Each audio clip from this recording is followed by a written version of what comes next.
پہلے تو میں نے مسلمانوں کے اخلاق سنے تھے، اب تو میں نے دیکھ بھی لیے، پر یہ بتا جب 12,000 آیا تھا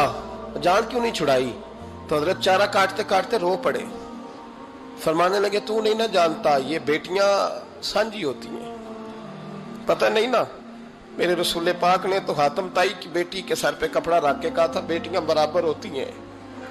تو یہ نہیں پتا جب اس کی 6 بیٹیوں کی شادی ہوئی ہے میرے اندر روحانیت کتنی بڑی ہے۔ فرمایا پھر 12,000 آیا ہے تو 2-4 بچیاں پھر گئی ہیں، تجھے نہیں پتا میں اندر سے راضی کتنا ہوں،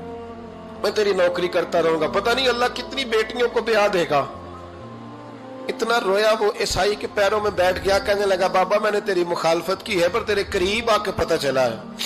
کہ تو بہت اونچے اخلاق کا مالک ہے، اور اگر تیرا یہ مقام ہے تو تجھے اخلاق سکھانے والے محمد عربی کی شان کتنی ہوگی۔ ظالم کی بولیے جاتے نہیں لوگ جھوٹے گواہ بن کے، وکیل صاحب کو نہیں پتا ہوتا کہ یہ بندہ مجرم ہے جو میرے پاس آیا، کیا مجرموں کے وکیل نہیں ہوتے؟ بولے تو اس کو پتہ نہیں ہوتا وکیل صاحب کو کہ یہ صاحب مجرم ہے، میرے پاس مقدمہ لے کے آئے، اور اگر بے ادبی نہ ہو جائے تو میرا خیال ہے قاضی عدالت کو بھی پتا ہوتا ہے کہ مجرم کون ہے اور مظلوم۔ میرے نبی پاک صلی اللہ علیہ وسلم نے اس قدر زیادہ سختی فرمائی اس مسئلے میں، فرمایا جس کو پتا تھا کہ فلاں آدمی ظالم ہے، ظلم کر رہا، پھر وہ ظالم کا گواہ بنا یا اس نے ظالم کی مدد کی، کتنی کی؟ شارحین لکھتے ہیں چاہے اس نے ایک جملہ بول کے کی، چاہے ایک، سارے بولیے، چاہے ایک غریب کو اس نے ظلم کیا تو کہتے ہیں علاج یہ سی، چاہے ایک جملہ بول کے کی، شارحین اس حدیث کی شرح میں لکھتے ہیں ایک جملہ بول کے چاہے مدد کی، جس بندے نے کسی ظالم کی مدد کی کسی مقدمے میں یا کسی صورت میں اور اسے پتا تھا یہ ظالم ہے، میرے نبی پاک صلی اللہ تعالی علیہ وسلم فرماتے ہیں اگر اس نے مدد کی، ابھی ظالم کی بات نہیں ہو رہی، ظالم کے مددگار کی بات ہو رہی، اگر کسی نے ظالم کی مدد کی تو حضور فرماتے ہیں خدا بھی اس سے بری و ذمہ ہے، رسول بھی اس سے بری و ذمہ ہے۔ سنبھال کے رکھے اپنی نمازیں، قربانیاں، حج، زکوٰۃ سنبھال کے رکھے۔ اگر ظالموں کا مددگار ہے، الیکشن آ لینے دے، آپ کو نظر آ جائے گا کون کون ظالموں کا مددگار ہے، نظر آ جائے گا۔ اپنی جیب سے لوگ پیسے دے کے ظالموں کی مدد کریں گے، ان کے فلیکس چھپوائیں گے، بورڈ لگوائیں گے، جیبوں سے پیسے دے کے۔ ہم نے خود آگ لگائی ہے چمن میں اپنے، بے سبب گردشی ایام کو الزام نہ دو، ہم نے خود نور کا ظلمت سے کیا ہے سودا، کر کے توہین سحر شام کو الزام نہ دو۔ ظالموں کے مددگار میدان میں آ گئے، یہ چھوٹا لفظ نہیں، میرے حبیب پاک صلی اللہ علیہ وسلم نے فرمایا جو ظالم کا مددگار ہے سن لے جو سجن کے ساتھ کچہری جاتا ہے، وہ یاد رکھے جو دوست کا گواہ بنتا ہے، وہ یاد رکھے جو کہتا ہے میں مانگی گیا تھا، مجھے بلایا گیا تھا قبضہ چھڑانے کے لیے کسی غریب بیوہ کی جائیداد پہ، وہ سن لے تو مدد کر کے نہیں آیا، تو خدا کے ذمے سے نکل گیا ہے۔ رسول پاک نے فرمایا تیرا میرا تعلق ختم ہو گیا، تو ظالم کا مددگار ہو گیا، پھر تو کہتا میں بے چین ہوں، میں بے قرار ہوں، میں آزمائش کا شکار ہوں، پلٹ کے دیکھ تو صحیح تیرا گناہ کتنا بڑا ہے۔ میرے نبی پاک صلی اللہ علیہ وسلم کا ایک اور فرمان سن لیں، ابن ماجہ ابو داؤد میں موجود ہے، اس حدیث کو آپ نے یاد کر لینا ہے، کر لیں گے انشاءاللہ، سارے کہیے انشاءاللہ، کر لیں گے یاد۔ حضور صلی اللہ علیہ وسلم نے فرمایا اگر تو ظالم کی مدد کرے گا نا، یہ لفظ دل کی تختی پہ لکھ لینا، یہ مکافات عمل ہے، مکافات عمل دنیا، ادھر کرو گے تو ادھر بھرو گے۔ فرمایا اگر تو کسی ظالم کی مدد کرے گا، سن لے حضور کا فرمان ہے، اگر تو ابن ماجہ ابو داؤد سیاہ میں موجود ہے، فرمایا اگر تو کسی ظالم کی مدد کرے گا تو رب تعالیٰ مرنے سے پہلے تیرے اوپر بھی ظالم کو مسلط کر دے گا، تیرے اوپر بھی ایک دفعہ ظلم ضرور ہوگا اگر تو ظالم کی، وہ کسی صورت میں بھی ہو سکتا ہے، کسی صورت میں بھی تیرا بیٹا ہی اٹھ کے ظلم کر دے گا، تو الجھ جائے گا،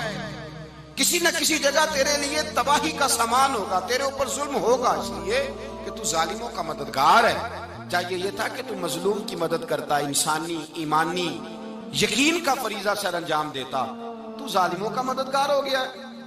ٹٹول کے دیکھ لیں، رزلٹ نکال کے دیکھ لیں، ہمارے زمانے میں ظالموں کے مددگار زیادہ ہیں، اتنی لمبی زبانیں نکال کے ظالموں کی مدد کرتے ہیں،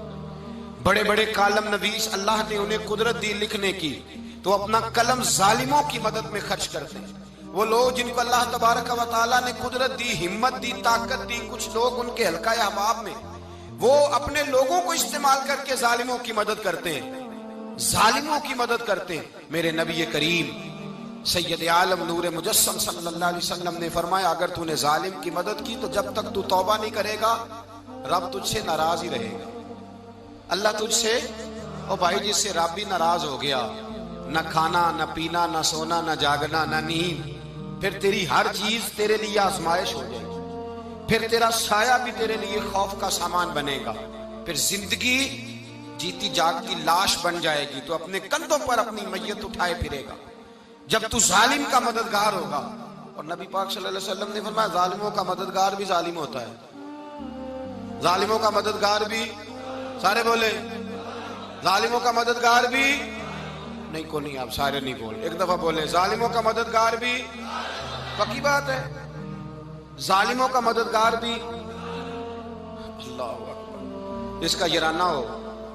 جس کا دوستانہ ہو، جو کہے میں نے نا اس کو اوکھے ویلے کے لیے ظالم کو یاد رکھا ہوا ہے۔ کبھی مشکل میں رکھے نہیں ہوئے لوگوں نے ظالم دوست،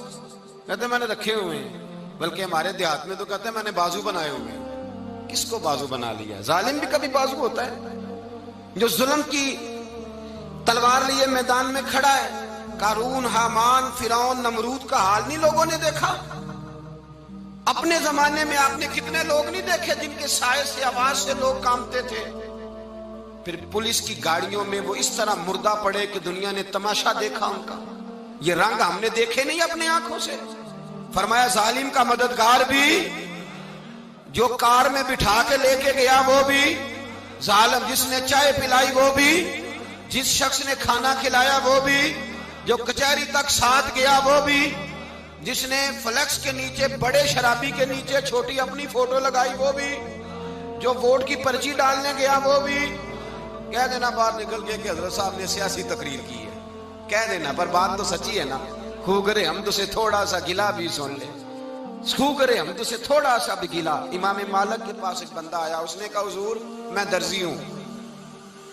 ایک ظالم بادشاہ مجھ سے کپڑے سلواتا ہے، میں تو ظالموں کا مددگار نہیں نا۔ ایک ظالم بادشاہ مجھ سے،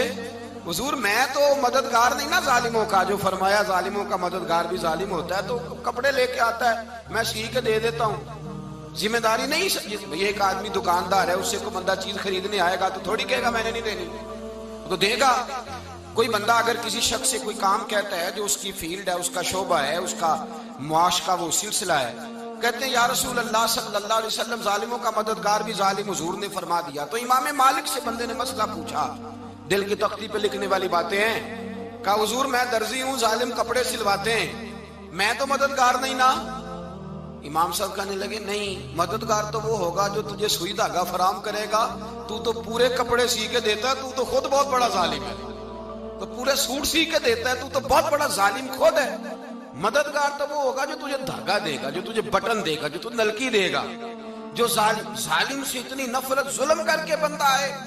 یہاں تو ہمارے زمانے میں ہیرو بن جاتے ہیں لوگ، ظالم ہیرو ہے، لوگ اس سے ڈرتے پھرتے ہیں، گھومتے پھرتے ہیں، اور بہت سارے کم مزاج لوگ اس کے پیچھے ہاتھ باندھ کے پھرتے ہیں۔ ظالموں کی مدد کرنا، ظالموں کے ساتھ رہنا، یہ ظلم ہے، ظلم، یہ زیادتی ہے۔ میرے نبی پاک صلی اللہ تعالی علیہ وآلہ وسلم نے ارشاد فرمایا، یاد رکھو رب فرماتا ہے میں مظلوم کی مدد ضرور کروں گا، چاہے جلدی کروں چاہے دیر سے کروں، میں مظلوم کی مدد۔ اور حضور صلی اللہ علیہ وسلم نے فرمایا ہے، حضرت معاذ بن جبل کہتے ہیں حضور نے مجھے یمن کا گورنر بنایا، جب میں جانے لگا نا تو حضور نے بڑی نصیحتیں کی، بخاری میں موجود ہے، فرماتے ہیں جب میں پلٹنے لگا تو میرے رسول نے فرمایا معاذ ایک منٹ ٹھہر جا، ایک بات میری یاد رکھنا، اس کو نہ بھولنا۔ کہا حضور کیا؟ فرمایا دیکھنا کسی پہ ظلم نہ کر بیٹھنا، کہیں تجھ سے زیادتی نہ ہو جائے۔ محبوبہ پھر حضور نے فرمایا سن میرے معاذ، میں تجھے گورنر بنا رہا ہوں، زیادتی نہ کر بیٹھنا۔ یا رسول اللہ صلی اللہ علیہ وسلم کیا ہوتا ہے؟ تو میرے کریم نے فرمایا جب مظلوم دعا کے لیے ہاتھ اٹھاتا ہے تو عرش کا مالک کہتا ہے فرشتوں پیچھے ہٹ جاؤ، عرش کا مالک کہتا ہے فرشتوں پیچھے ہٹ جاؤ۔